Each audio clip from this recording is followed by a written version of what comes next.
Fala galerinha do canal Dias de Graxa, beleza pura com vocês? Aqui tá beleza pura também. Pode ver que já dei início ao trabalho. Nós estamos com uma Lander 250 2019. O cliente veio se queixando que está com um barulho grande, forte no motor. Vamos desmontar para ver o que acontece com a bichinha. Já pode ver que já dei início aos trabalhos. Desmontei a parte da embreagem primeiro para ver, né? Só que desmontando,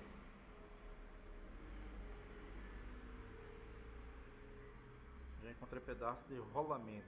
A princípio é cromadinha, pedaço de rolamento. Aí vai mexer aqui, ó.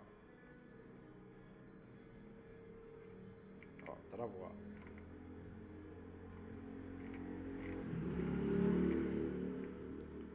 Ele trava, ó. Já travou, ó.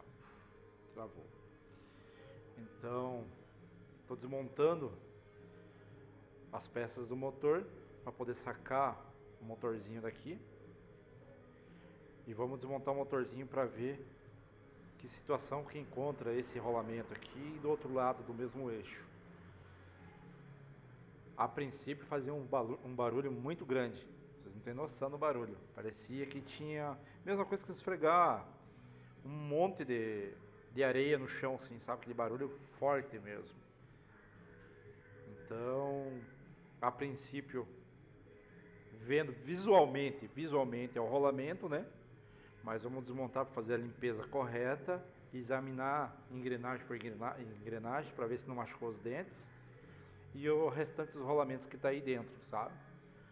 Para mais tarde não dar transtorno para o cliente.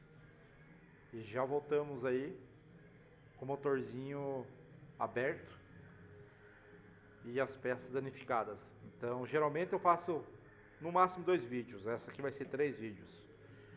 Um é esse agora que tá acontecendo, o próximo para mostrar as peças e o próximo dela montado funcionando, beleza? Quem curtiu aí, dá seu joinha que ajuda a gente bastante.